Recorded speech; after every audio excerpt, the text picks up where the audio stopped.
Hi, everyone, and welcome back to the AI InterConnect podcast. I'm your host, Laurent. On this show, we explore how founders, operators, and innovators are building real company in fast-changing industries shaped by AI and technology.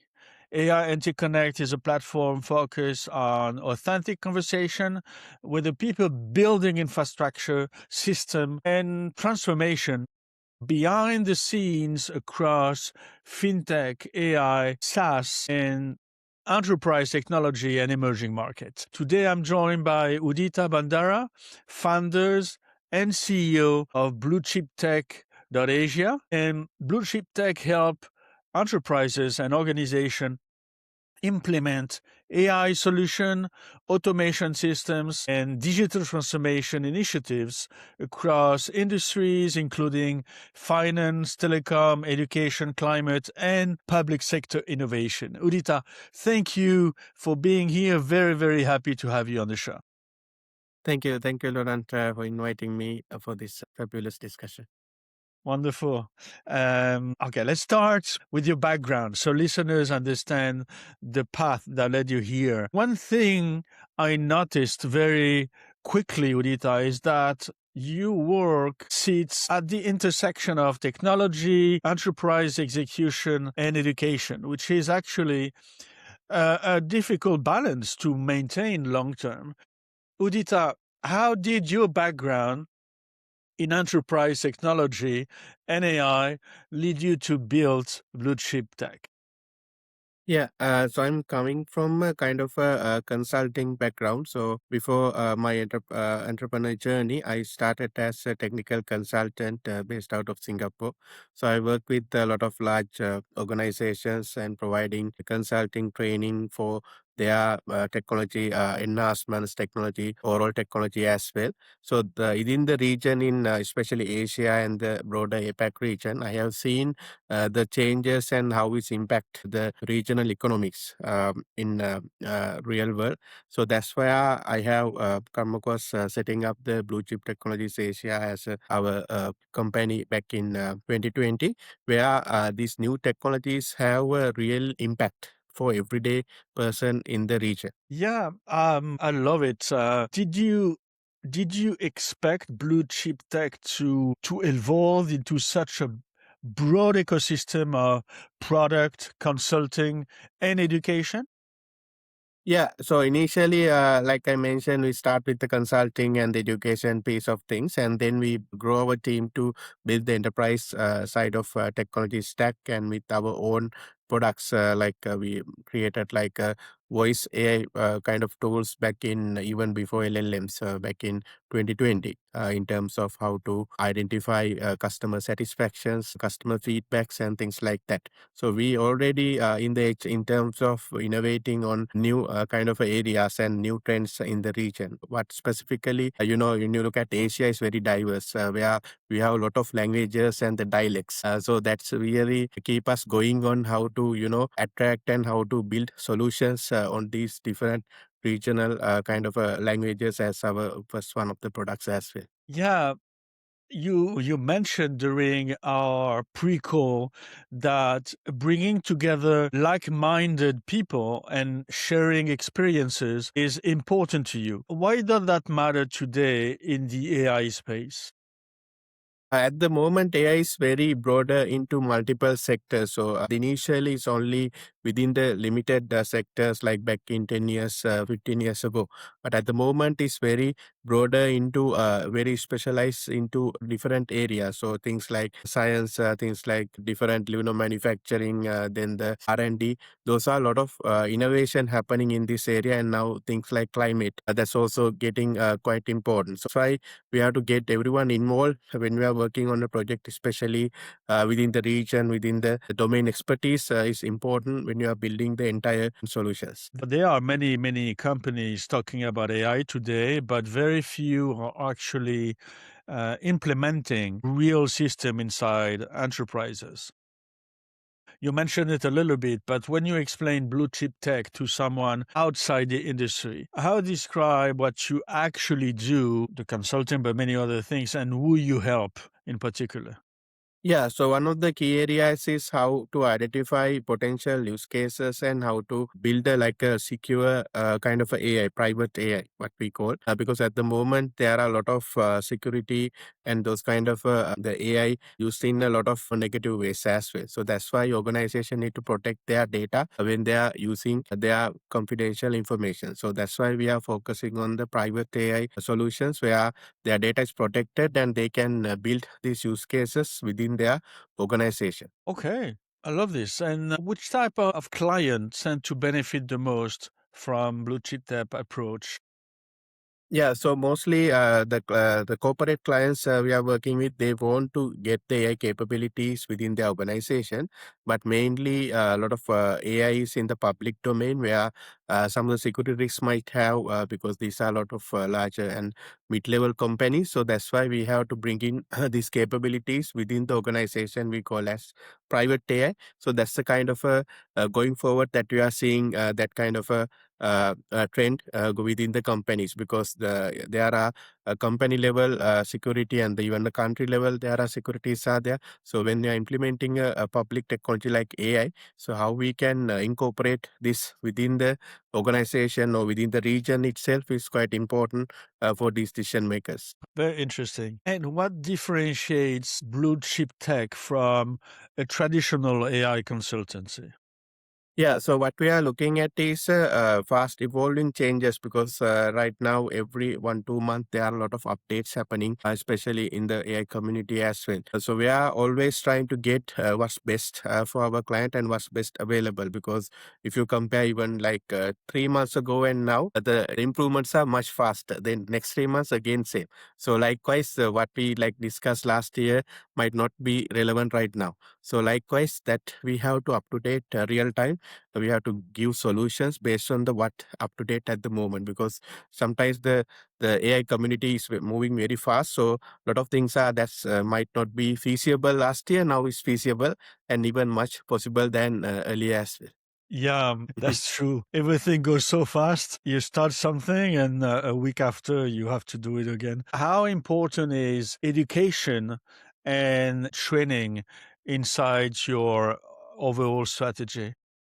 Yeah, that's also quite important, especially in the corporate culture, because not all the staffs are have the same level of identification because they are, let's say, manufacturing or finance. They are coming with traditional degree in that domain. But when it comes to AIs, they are picking something from somewhere, then picking something from somewhere, then social media and all this. Then they don't have a very kind of a clear picture on how everything aligned in the corporate level because here we are like concerned about the corporate level. So that's why the proper kind of a organization level adoption into the this kind of a skill development and the training is quite important. So that everyone aligned when they are adapting AI also is quite important because everyone know what's happening at the moment and what's aligned for our business use cases. Otherwise, what happen is there are a lot of misalignment and misconception that we have seen the one of the biggest problem where some people know lot of things, some people not know anything, some are thinking completely different things like that. So it's there are a lot of misalignments even within the organization with the staff. So that's also a main problem of lot of challenges the AI may face. Yeah, that's so true. And which part of your business create the most leverage today? Yeah, so that's why we also provide this consulting for organization to support the alignment, like how staff engage with the AI in a much more secure and proper way. That helps to build the use cases and adapt certain kind of scenarios within the organization. Because day one we cannot have everything run on AI. There's nothing like that. We have to step one by one, like digital transformation that we did a few years back. So we have to look at what are the use cases possible on day one to take forward. There are very easy and there are a lot of capability. But let's say you start with the finance department, then there are a lot of security and a lot of confidential information is there. So likewise, depend on the department, depend on the business cases, we can see what are the first steps that we can take on, depend on the business itself. Okay. Yeah, that's for sure. One thing I hear repeatedly across industry is that many organizations want AI, but operationalization or operationalizing AI inside a company is still extremely difficult. Right now, what feels like the hardest part of running and scaling blue chip tech? Yeah, so the that's a common question. So the main thing that we're addressing is the skill development aspect, because if the staff doesn't know what they are adapting, right? Because normally any solutions come through a vendor and they are adapting into the organization, but staff is not aware about that. They are looking kind of a negative aspects onto that. Then that's not going to be a success. Most of the projects, that's the problem that we have seen. So that's why the staff alignments and their involvement in the solution, whatever the solution, is quite important. For IT, it took like 10 to 15 years, but AI is just every month and every year. So that's the completely different landscape. IT, there's enough time for organization like 10, 15 years of slower pace. But AI is much faster and is incrementing. Because IT is a completely linear, but AI is a incrementing technology. So the adoption need to be much faster, like staff level. So that's the kind of a thing that we are trying to address. Even that's a common problem we see in all over the world. So that's why the starting point is the staff alignment with the mindset, how we can have a AI enabled organization. Staff need to be aligned into that, and then we can start building a certain solution and use cases much easily. Yeah. Is the challenge more technical, operational, educational, or organizational? Yeah, it's a mix of couple of areas. I would say the operational side is included, because those are completely new kind of operation things we have to adapt. Then the education side also, like I mentioned, what available in the YouTube and other social media is not relevant for what they are doing. So that's also quite important. And these are not the things they have studied when they are studying, undergraduate or likewise. It's completely different. It's also another reason. So what they are using at the moment is what they have seen so far. It's a very broad, and everyone seen in a different perspective. Not everyone is aligned into that. So that's also there. So there's a mix of percentage in all these things. I think it's more than technical. All other areas are at the moment the main things that challenging AI. That's right. Has the global AI race made enterprise decision making easier or more complicated? Yeah, so because at the same time there are a lot of solutions also coming into market, because we call AI bubble as well. So that's why there are a lot of useful solutions are there, but there are some competitive, equally compatible multiple solutions are also there. So that's why once there's a stabilized process, we can see what are the actual useful tools. So within the, because right now we have 30,000 plus AI tools. It's a very massive number, right? So we know like ChatGPT and all these main tools, but overall there are close to 30,000 and more AI tools. So then, it's not a single organization can have all these things. So that's why there are real useful tools are there, but there are some non-useful tools are there. So that's the kind of a thing that we have to adapt. What are the real revenue for the organization, the decision making, what are the alignments that organizations can have, and that's kind of education piece is important. And then over the years of time there'll be real growth within this sector. We have seen also, like even the tools that we are using, how much improve compared to past few years. They have keep on improving, so the time we have to spend on a certain task is very limited compared to what you have done a few years back. So that's why we have to adapt into this much faster, also as organizations. Yeah, definitely. Are companies still approaching AI strategically, or are many still chasing trends? Yeah, depend on the organization itself. Is the management also, the management awareness also quite important. Some organizations are very forward looking. I would say we have come across a lot of organizations, so they are looking at like adapting these use cases into department wise. At least one use case per department, one use case for entire organizations like that. So likewise, putting the first step, because first you have to set the first step to go into the all other steps. Like now, without digital, we cannot run organization. So same with the AI as well. So ultimately, this need to be adapted, but how soon or how slow, that's defined by the management and their decision making.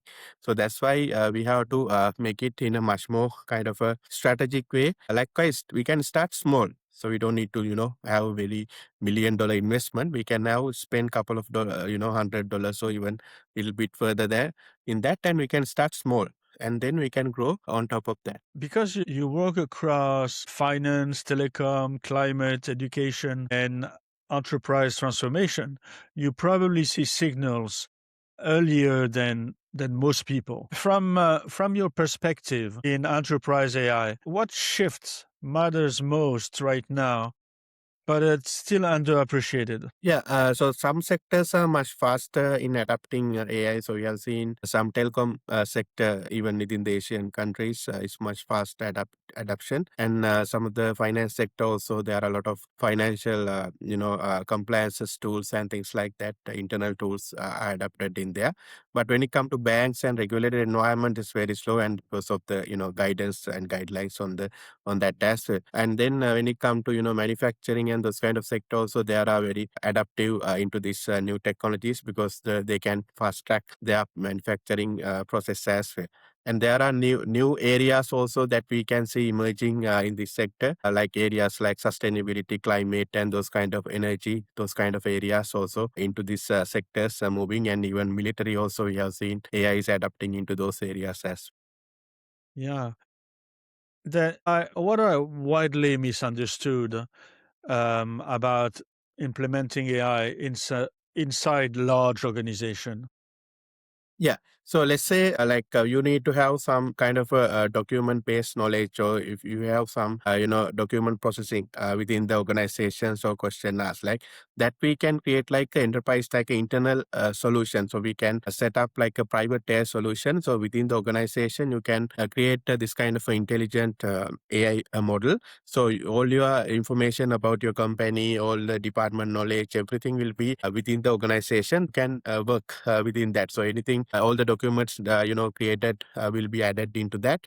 And also you can create new documents. You can work on certain business processes, certain tasks within that. Let's say if you have certain calculation on Excel and things like that, we can also do that within this. So it have all historical knowledge. Let's say your company is 20-year-old, so all your 20-year knowledge is already saved in that. But here we are suggesting is the private AI, so your data is not going outside anywhere, it's in your servers. So then you don't need to worry about the confidentiality, because your data is reside in your organization server. That is a kind of the way forward, where you have a lot of confidential sensitive data within organizations. Yeah, that's great. Which industries do you think will change the most over the next 3 to 5 years, or a little bit less?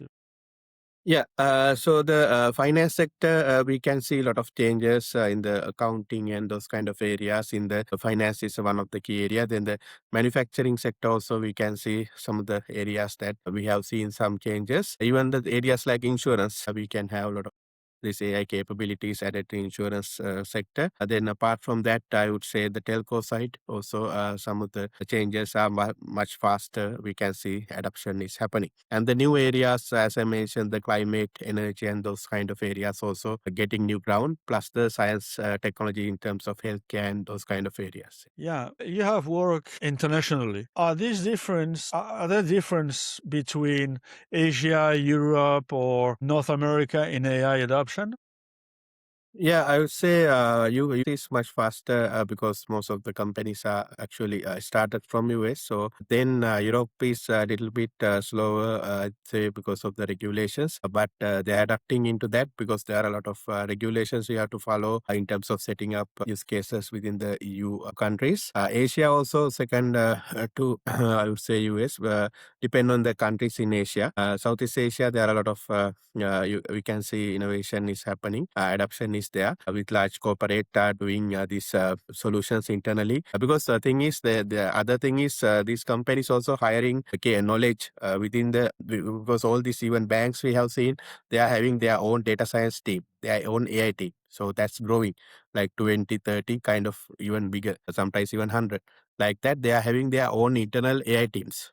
Then they are internally building all these capabilities. Even large banks in the region, they have very larger AI teams. So then they build all these things. Then as a company, we can support like in terms of consulting and training, because the solutions are very private and sensitive in nature as well when it comes to banks. So they are, what they are building is they are hiring this one. The overall, the skill needed is also quite important, because AI skill, also the data science AI engineer skill, also going to be highly demanding skill in the future. Yeah, one thing I found interesting is that Bluechip Tech is not only a focus on enterprise AI services, but also on areas like climate intelligence, communication systems, and vertical AI products. Then looking ahead 12 to 18 months or maybe less, what does success realistically look like for Bluechip Tech?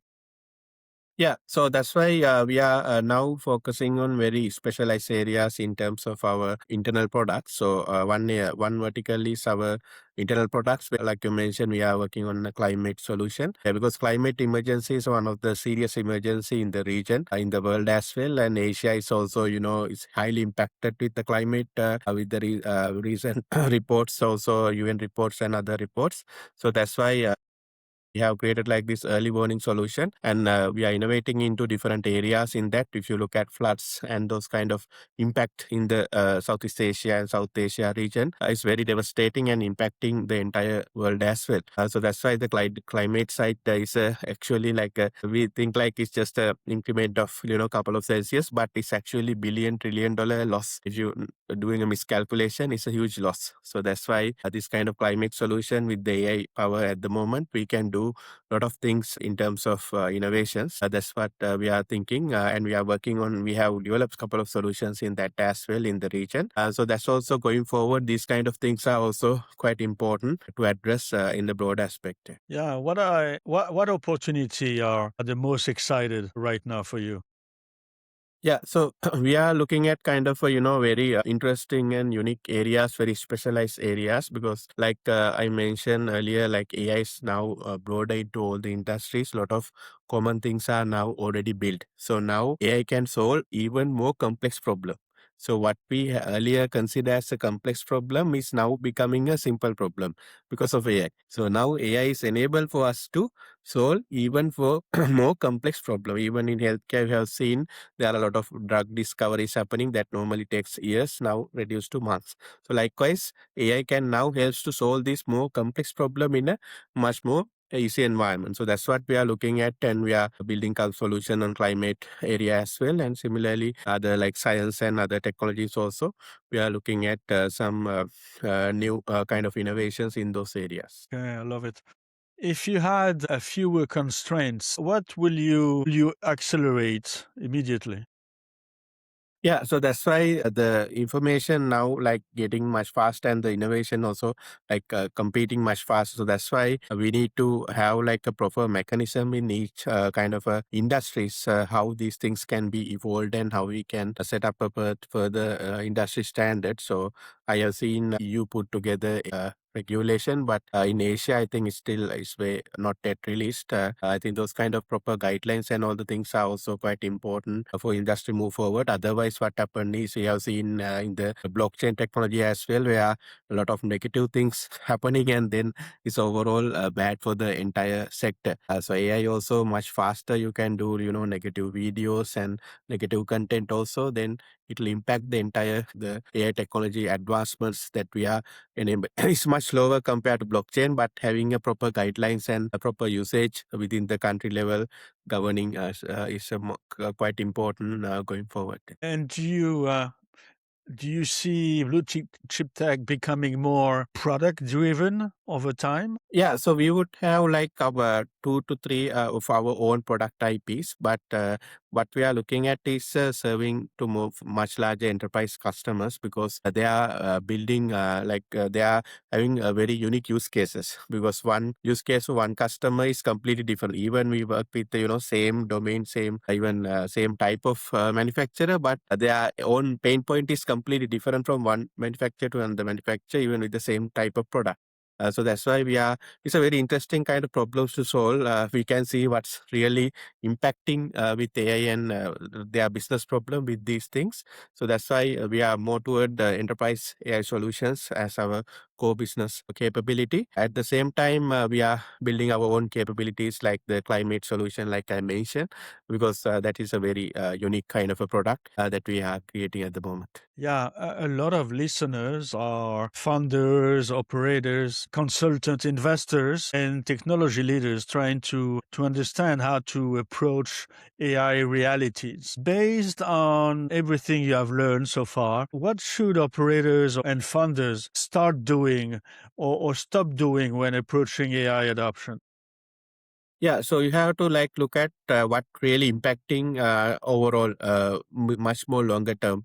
That's the kind of a survival that we have, because it's a kind of a surviving race for the AI, because who have the biggest lump of customers, who can have the large investments, they can survive and they can stay way longer, just like large tech companies that we have at the moment. So that's why if they have a really good vision and then a kind of execution that going way forward to 10, 20 years, even no IPO and things like that. So that's the kind of a thing that we need to have, because otherwise everyone in the same loop and trying to achieve the same thing is then, is everyone doing the same thing, then it's a high in competition, and then that's where I say a bubble kind of thing might happen. So that's why we have to avoid that and getting a real impact and the real results to get something, the productivity and the impact side corrected, then it's a much more longer term, we can achieve much more greater things.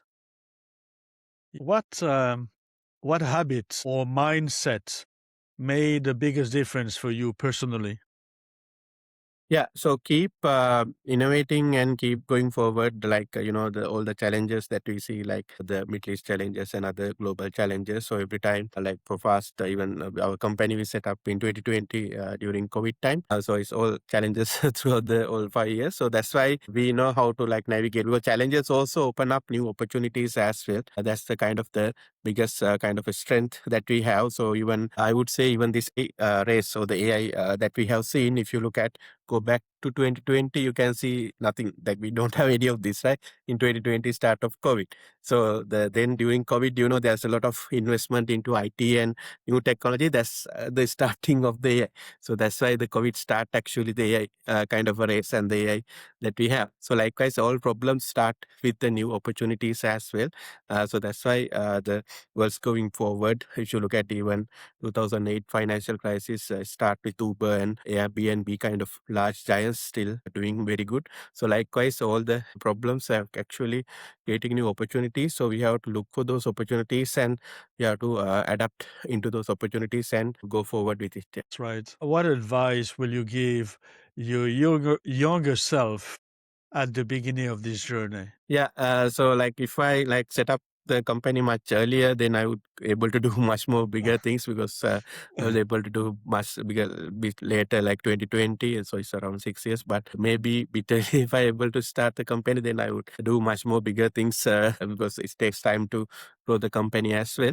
So that's the kind of the advice I would say. Start. There's no right time to start. That's just it. You have to start it. Yeah. Yeah. Okay. Well, yeah, makes sense. Okay. I love it. And bravo for your success, Udita. Thank you. Thank you so much for joining. Very strong insight into enterprise AI, global innovation, operation execution, and the future of how organizations are adapting to technological change. I really appreciate your perspective on building all this. Thank you so much for taking the time. It was a pleasure to have you. Thank you. Thank you so much, Lauren, for having me. Yes. Thank you.